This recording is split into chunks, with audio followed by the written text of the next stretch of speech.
Sunny day, saplings! Today we're back with part 2 of our ultimate preseason guide for Ivern. And in this video, we're gonna look at all of the core items that Ivern wants to build, given the new items in the game. Riot has really changed up the game, so there's a lot to get through, and I'm excited to share what we've learned through our theory crafting with you guys. This is obviously part 2, so if you haven't checked out part 1 where we talk about early game items and boots and runes, there will be a card right up there for you to go and check that one out first and then jump back into this video. Obviously we are still doing our skin giveaway, so all the details to that are in the previous video as well. And I mean, honestly, you guys shocked me. We got 300 likes on the last video in the first day. Oh my god, absolutely amazing stuff. So that means we have upped the skin giveaway to 5 Elderwood Ivern Skins. Again, all the details are in the previous video. You can find the card right up there. I hope you guys are very excited. Thank you to everyone who came to our birthday stream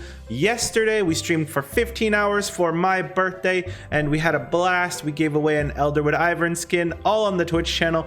So if you guys do want to get more involved with the Twitch channel, it's twitch.tv/MossyElder. We stream every Monday, Wednesday, Friday, and sometimes Sundays over there on Twitch, and it's very fun. We play a lot of Ivern, and if you guys do like the kind of content that we are putting out here, just hit that like button, hit that sub button, and without further ado, let's jump into the core items. Think about the 3 stats we have always said on this channel that Ivern is most reliant on. 1, ability haste or CDR.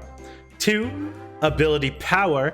And 3, movement speed. Every other stat is less important than these 3 stats. Majority of our theory testing in this preseason 11 has been starting with Cosmic Drive as our very first item. And the reason for this is because it gives us heavy AP, it has 30 ability haste, and the passive gives us movement speed. Again, those are the 3 stats Ivern is really looking for, and with Ivern's previously very high cooldowns, this was the most efficient item to rush on Ivern. Following that up with Moonstone Renewer, the best legendary on Ivern, gives you passive ability haste and very consistent high levels of healing, as well as synergies with any other support item that increases healing and shielding. Moonstone Renewer second as the follow-up was obviously the best choice for Ivern. Now, I know what a lot of you are saying. I've seen a ton of people comment that Imperial Mandate on Ivern is just God's gift and it's so amazing and it's way better. But guess what? It's suboptimal. And here's why. In my opinion, Imperial Mandate is best in a game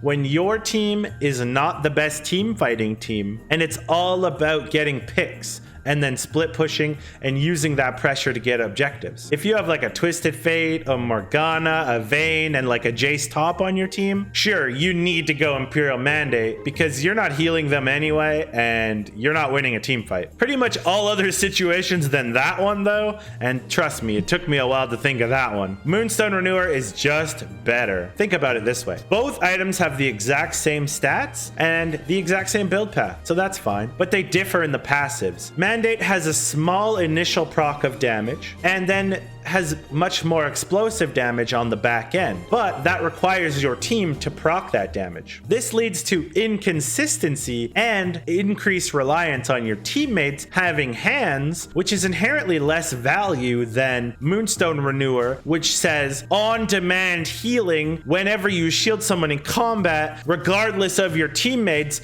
works every single time, right? It just makes sense. Why do I want to rely on my solo queue teammates who I can't communicate with anyway when I can get guaranteed healing? But that's not the only reason. The far more important reason is that Mandate's passive gives you 15 AP per legendary item, while Moonstone's passive gives you 5 ability haste, which is the much more valuable stat on Ivern. This means that Imperial Mandate forces you to purchase items with ability haste, which in general are not items with AP, while Moonstone Renewer allows you to get items with AP. Riot set it up like this on purpose. Moonstone Renewer acts as the supportive item. It gives you haste, enables you to buy AP items. Imperial Mandate gives you passive AP because they took the AP away from the support items that have ability haste, and vice versa. The third and final reason Moonstone healing is better than Imperial Mandate. It's because the healing is front loaded, which means it heals the most right at the beginning in a burst and then heals consistently less as the fight goes on. This is very good to counter the burst nature of what the new items are bringing to the table. Everyone's doing more damage, everyone's doing burst damage, right? And it allows you to weave in and out of fights spamming your shield. You can go in, shield someone, get out of the fight, let the cooldown of Moonstone drop because it's only 2 seconds, and then come back into the fight and heal again. Both of those heals are going to have the initial burst healing. It allows you to play safe while still impacting the team fight. There's also one bonus reason that Moonstone is better than Imperial Mandate, and that is synergy with heal and shield power. A lot of the support items have Forbidden Idol. That makes Moonstone's healing that much stronger. Forbidden Idol is found in Redemption, Ardent Censer, Staff of Flowing Water, and Mikhail's. The value from that alone is just absolutely insane.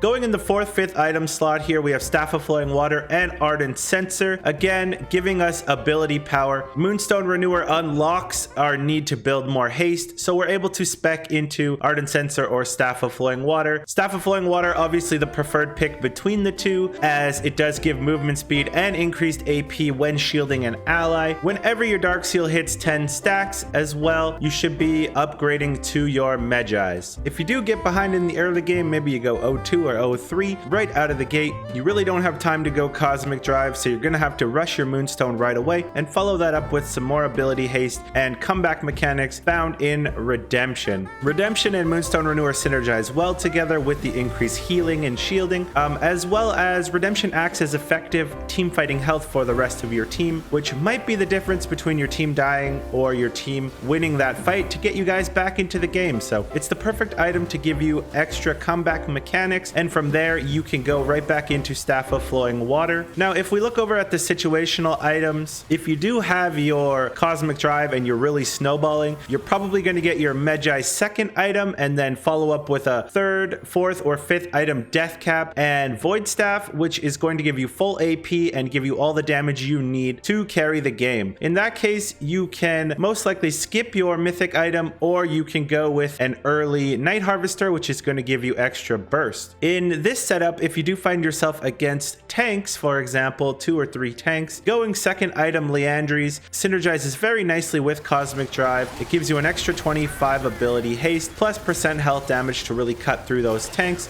so you would build Leandries Anguish instead of the Moonstone Renewer, and then the rest of the build goes as followed. High crowd control teams, Mikhail's is actually a sleeper OP item. It has the cleansing effect, but it also has a heal on the cleanse, so it's a good way to save your carries, keep them alive. And again, it has 20% heal and shield power, which synergizes really nicely with the Moonstone Renewer and the Redemption if you're going for a much more shield focused build. Against something like a Kayn, a Master Yi, Zhonya's is going to be very, very effective for you. Some games I even have to build it first if I'm getting perma invaded, so it is much cheaper this season at 2,500 gold, and the active is very, very good. And if you're against something like Alawi or Mundo, or they have a lot of healing, don't be afraid to go with Cosmic Putrefier. It is the cheaper of the two between Cosmic Putrefier and Morello Nomicon, and Ivern has a lot of good ways to proc it, so it is the preferred Grievous Wounds item on Ivern. Don't be afraid to build Grievous Wounds early on, getting the Oblivion Orb, because quite honestly, a lot of items nowadays have sneaky amounts of healing,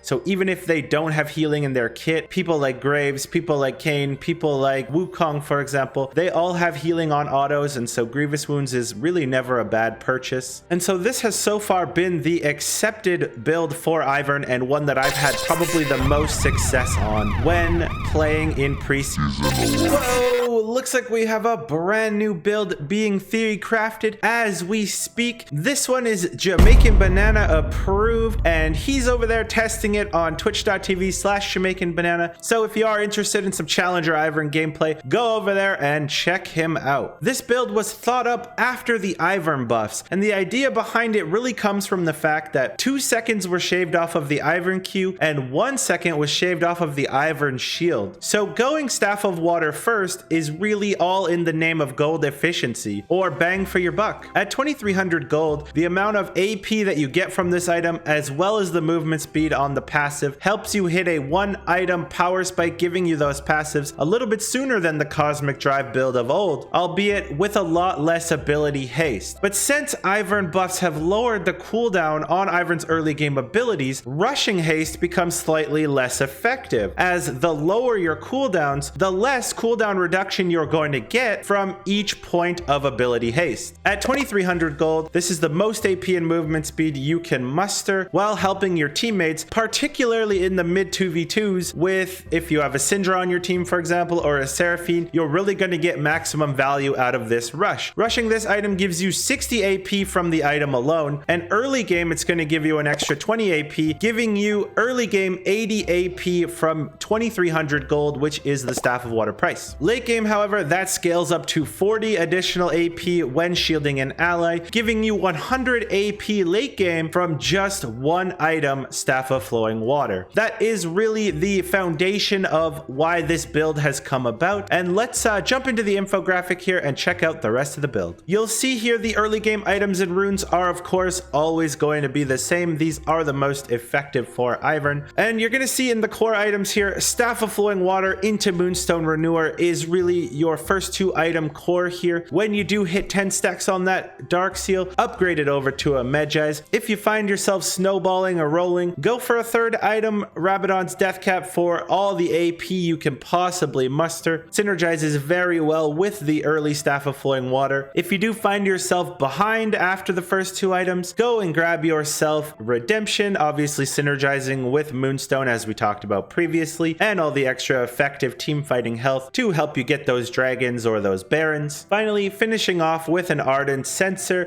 gives you that extra 60 AP as well. Plus, if your AD carry is snowballing, that is a very important item to help them out. Now, if you look at the situational items, we have Night Harvester there. You can go that 2nd item for burst if you are indeed snowballing. If they do have heavy MR, you grab that Void Staff just like we talked about before. The crowd control, Mikhail's synergies with Redemption, with Moonstone, obviously has extra healing on the active, as well as the cleanse to really help keep your team alive. You can again, after Staff of Flowing Water, 2nd item, flex that Leandries if you are against tanks. Chemtech Putrefier, of course, for the grievous wounds to prevent life stealing, and if you are against assassins, going that Zanya's Hourglass is absolutely an amazing item. You can go it in any item slot you want depending on the state of the game and the different matchups. So this early game economy build is going to give you ability power. It's going to give you the healing and shielding that your team needs, so you really are the ability power support carry, and this one is of course Jamican Banana approved as being tested on stream as we speak.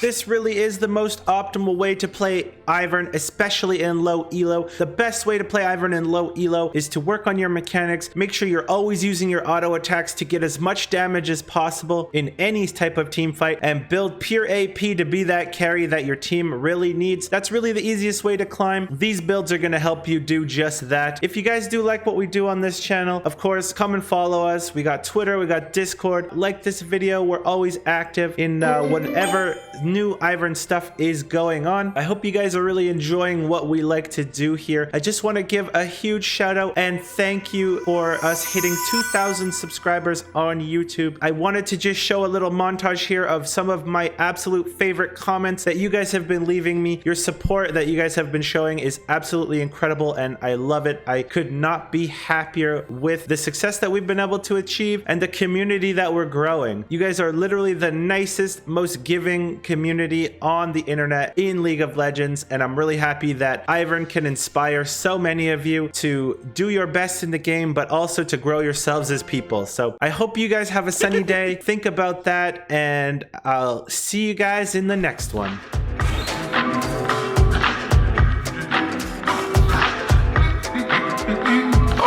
no!